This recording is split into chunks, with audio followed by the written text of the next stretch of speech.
Hey, Shalom. I want to start off by giving all praises, honor, and glory to Yahweh Shem Yahshai Bashim Wakahakudash. Double honors to the apostles and elders of Great Millstone.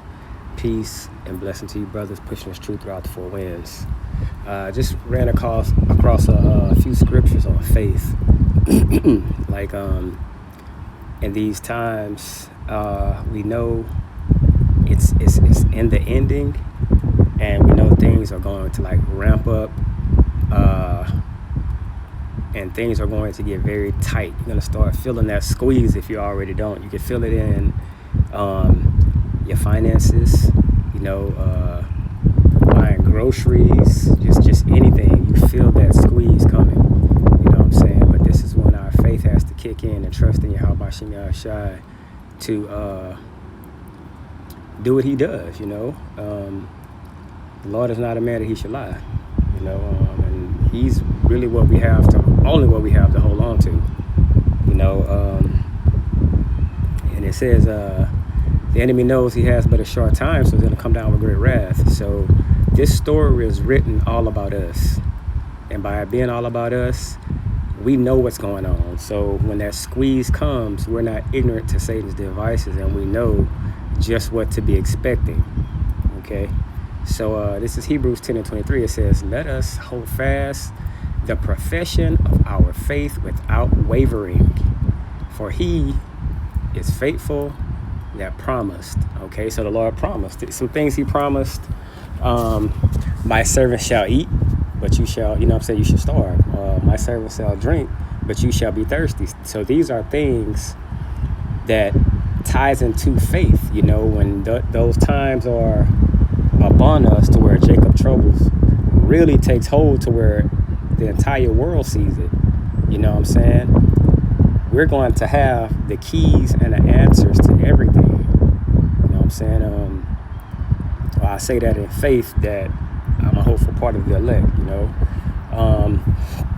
So we know what to expect and how we should be conducting ourselves and moving, Constant repentance, constant believing,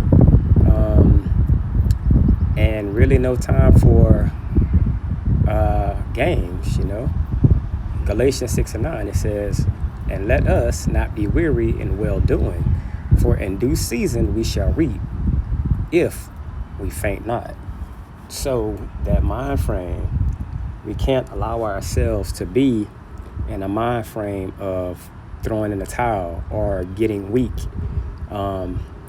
It's almost like you see a finish line and you're in a race, and you've been running this race for a while.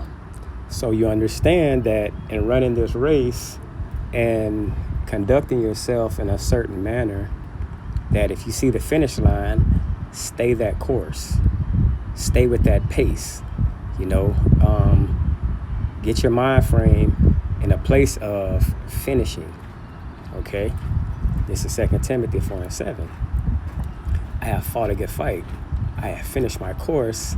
I have kept the faith." And that's exactly the mind frame that we want to be in. We want to be in the mind frame of actually finishing this race.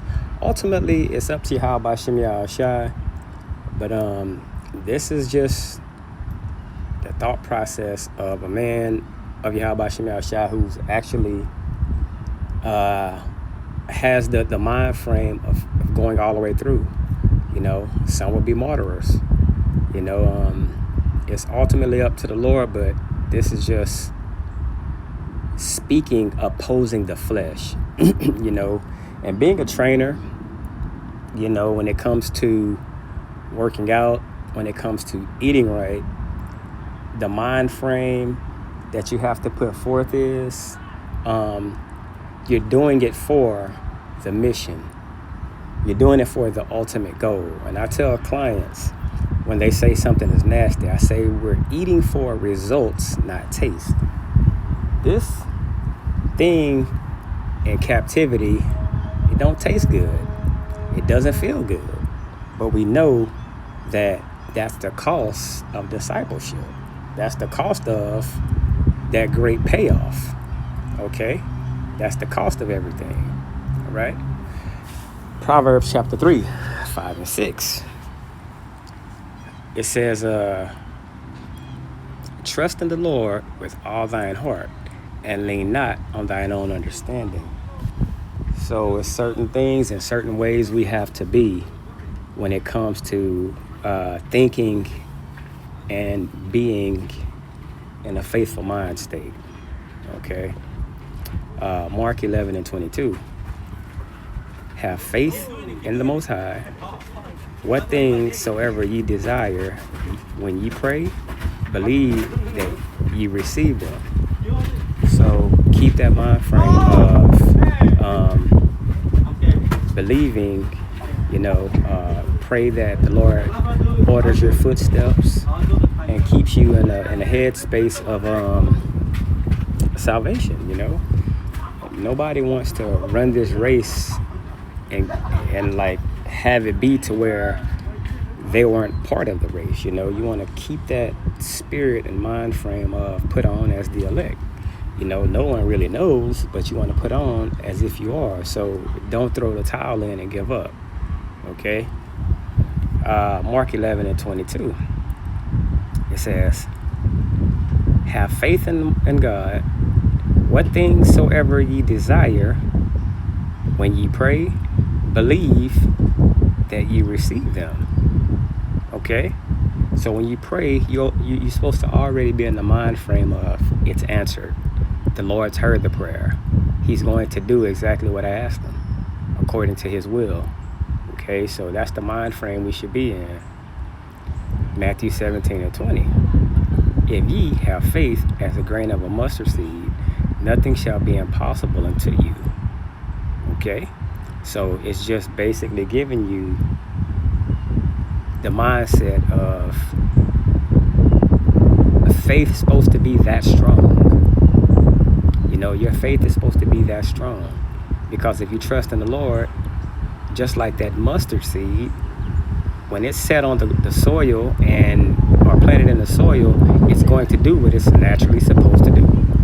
So it's the same thing with us. If we're men of Yahweh B'Shem Yahushua, we're naturally supposed to be in a mind frame of believing in the Lord, because that's exactly what he does. He delivers on his promises. Okay. 1 John 5:4. This is the victory that overcometh the world, even our faith. So our mind frame should be victorious. Understanding the things we have to go through, but still being victorious, knowing that we trust in the Lord with everything. Okay. Ephesians 6:16. It says, above all, taking the shield of faith, wherewith ye shall be able to quench all the fiery darts. Okay, so taking that shield, and that's protection. That shield is protection. So having faith that spiritually, when something goes a certain way and you pray that the Lord fight this battle for you, that shield is already there, because the things we battle against, we can't truly see. Okay. All right. Well, I pray this is edifying. I want to give all praise, honor, glory to Yahweh B'Shem Yahushua. Till next time, shalom.